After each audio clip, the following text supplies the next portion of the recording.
रामायण के सुंदर कांड में हनुमान जी के साहस और देवाधीन कर्म का वर्णन किया गया है। हनुमान जी की भेंट राम जी से उनके वनवास के समय तब हुई जब राम जी अपने भ्राता लक्ष्मण के साथ अपनी पत्नी सीता की खोज कर रहे थे। सीता माता को लंकापति रावण छल से हरण करके ले गया था। सीता जी को खोजते हुए दोनों भ्राता ऋषिमुख पर्वत के समीप पहुंच गए, जहां सुग्रीव अपने अनुयायियों के साथ अपने ज्येष्ठ भ्राता बाली से छिपकर रहते थे। वानर राज बाली ने अपने छोटे भ्राता सुग्रीव को एक गंभीर मिथ्याबोध के चलते अपने साम्राज्य से बाहर निकाल दिया था और वो किसी भी तरह से सुग्रीव के तर्क को सुनने के लिए तैयार नहीं था। साथ ही बाली ने सुग्रीव की पत्नी को भी अपने पास बलपूर्वक रखा हुआ था। राम और लक्ष्मण को आता देख सुग्रीव ने हनुमान को उनका परिचय जानने के लिए भेजा। हनुमान एक ब्राह्मण के वेश में उनके समीप गए। हनुमान के मुख से प्रथम शब्द सुनते ही श्रीराम ने लक्ष्मण से कहा कि कोई भी बिना वेद पुराण को जाने ऐसा नहीं बोल सकता जैसा इस ब्राह्मण ने बोला। राम जी को उस ब्राह्मण के मुख, नेत्र, माथा, भौं या अन्य किसी भी शारीरिक संरचना से कुछ भी मिथ्या प्रतीत नहीं हुआ।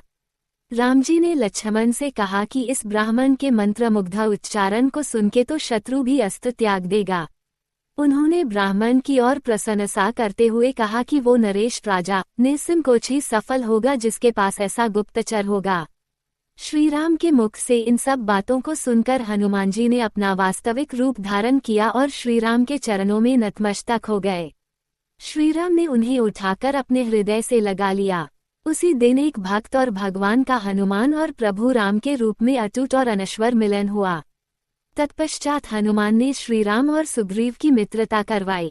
इसके पश्चात ही श्रीराम ने बाली को मारकर सुग्रीव को उनका सम्मान और गौरव वापस दिलाया और लंका युद्ध में सुग्रीव ने अपनी वानर सेना के साथ श्रीराम का सहयोग दिया।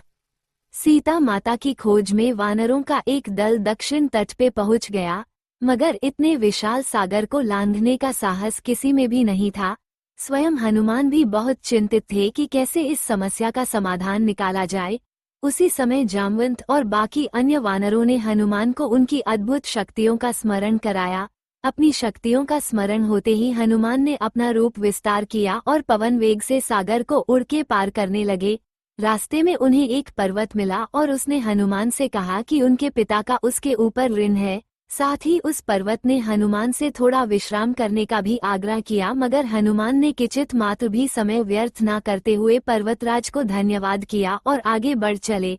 आगे चलकर उन्हें एक राक्षसी मिली जिसने कि उन्हें अपने मुख में घुसने की चुनौती दी। परिणामस्वरूप हनुमान ने उस राक्षसी की चुनौती को स्वीकार किया और बड़ी ही चतुराई से अति लघु रूप धारण करके राक्षसी के मुख में प्रवेश करके बाहर आ गए। अंत में उस राक्षसी ने ये स्वीकार किया कि वो उनकी बुद्धिमत्ता की परीक्षा ले रही थी। आखिरकार हनुमान सागर पार करके लंका पहुँचे और लंका की शोभा और सुंदरता को देखकर आश्चर्यचकित रह गए और उनके मन में इस बात का दुख भी हुआ कि यदि रावण नहीं माना तो इतनी सुंदर लंका का सर्वनाश हो जाएगा। तत्पश्चात हनुमान ने अशोक वाटिका में सीता जी को देखा और उनको अपना परिचय बताया। साथ ही उन्होंने माता सीता को सांत्वना दी और साथ ही वापस प्रभु श्रीराम के पास साथ चलने का आग्रह भी किया, मगर माता सीता ने ये कहकर अस्वीकार कर दिया कि ऐसा होने पर श्रीराम के पुरुषार्थ को ठेस पहुंचेगी। हनुमान ने माता सीता को प्रभु श्रीराम के संदेश का ऐसे वर्णन किया जैसे कोई महान ज्ञानी लोगों को ईश्वर की महानता के बारे में बताता है।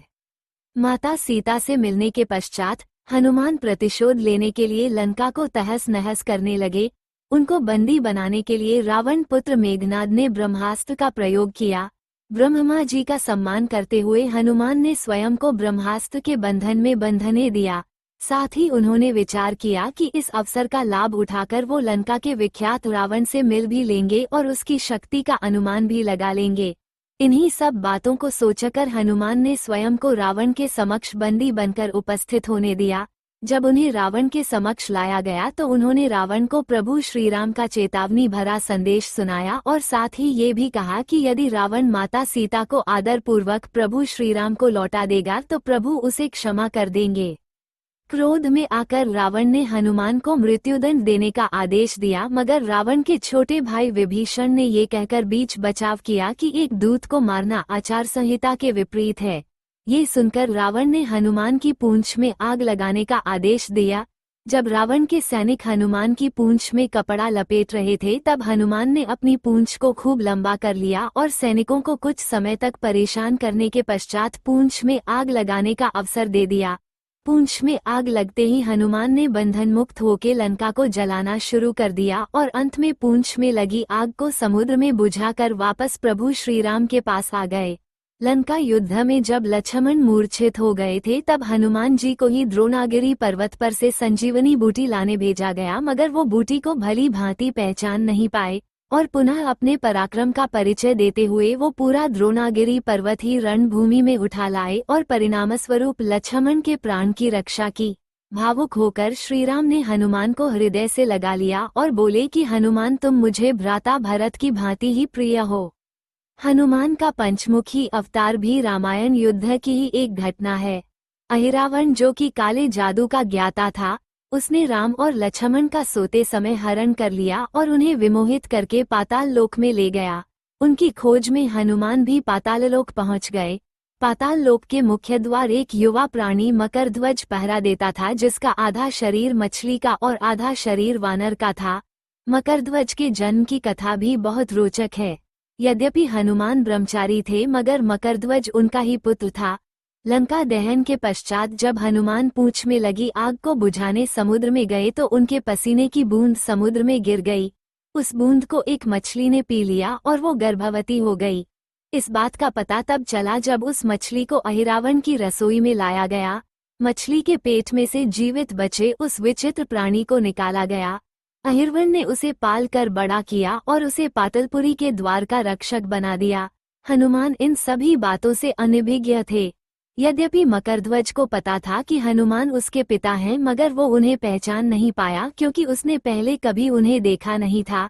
जब हनुमान ने अपना परिचय दिया तो वो जान गया कि ये मेरे पिता हैं, मगर फिर भी उसने हनुमान के साथ युद्ध करने का निश्चय किया क्योंकि पाटलपुरी के द्वार की रक्षा करना उसका प्रथम कर्तव्य था।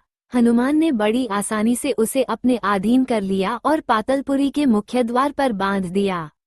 पाटलपुरी में प्रवेश करने के पश्चात हनुमान ने पता लगा लिया कि अहिरावण का वध करने के लिए उन्हें 5 दीपकों को एक साथ बुझाना पड़ेगा।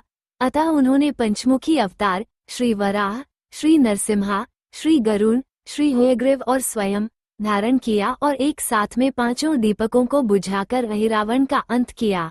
अहिरावण का वध होने के पश्चात हनुमान ने प्रभु श्रीराम के आदेशानुसार मकरध्वज को पाटलपुरी का नरेश बना दिया। युद्ध समाप्त होने के साथ ही श्रीराम का 14 वर्ष का वनवास भी समाप्त हो चला था। तभी श्रीराम को स्मरण हुआ कि यदि वो वनवास समाप्त होने के साथ ही अयोध्या नहीं पहुँचे तो भरत अपने प्राण त्याग देंगे। साथ ही उनको इस बात का भी आभास हुआ कि उन्हें वहां वापस जाने में अंतिम दिन से थोड़ा विलंब हो जाएगा। इस बात को सोचकर श्रीराम चिंतित थे, मगर हनुमान ने अयोध्या जाकर श्रीराम के आने की जानकारी दी और भरत के प्राण बचाकर श्रीराम को चिंता मुक्त किया। अयोध्या में राज्याभिषेक होने के बाद प्रभु श्रीराम ने उन सभी को सम्मानित करने का निर्णय लिया जिन्होंने लंका युद्ध में रावण को पराजित करने में उनकी सहायता की थी। उनकी सभा में एक भव्य समारोह का आयोजन किया गया जिसमें पूरी वानर सेना को उपहार देकर सम्मानित किया गया। हनुमान को भी उपहार लेने के लिए बुलाया गया। हनुमान मंच पर गए मगर उन्हें उपहार की कोई जिज्ञासा नहीं थी। हनुमान को ऊपर आता देखकर भावना से अभिप्लुत श्रीराम ने उन्हें गले लगा लिया और कहा कि हनुमान ने अपनी निश्चल सेवा और पराक्रम से जो योगदान दिया है उसके बदले में ऐसा कोई उपहार नहीं है जो उनको दिया जा सके। मगर अनुराग स्वरूप माता सीता ने अपना एक मोतियों का हार उन्हें भेंट किया। उपहार लेने के उपरांत हनुमान माला के एक एक मोती को तोड़कर देखने लगे। ये देखकर सभा में उपस्थित सदस्यों ने उनसे इसका कारण पूछा तो हनुमान ने कहा कि वो ये देख रहे हैं मोतियों के अंदर उनके प्रभु श्रीराम और माता सीता हैं कि नहीं, क्योंकि यदि वो इनमें नहीं हैं तो इस हार का उनके लिए कोई मूल्य नहीं है। ये सुनकर कुछ लोगों ने कहा कि हनुमान के मन में प्रभु श्रीराम और माता सीता के लिए उतना प्रेम नहीं है जितना कि उन्हें लगता है। इतना सुनते ही हनुमान ने अपनी छाती चीर के लोगों को दिखाई और सभी ये देखकर स्तब्ध रह गए कि वास्तव में उनके हृदय में प्रभु श्रीराम और माता सीता की छवि विद्यमान थी।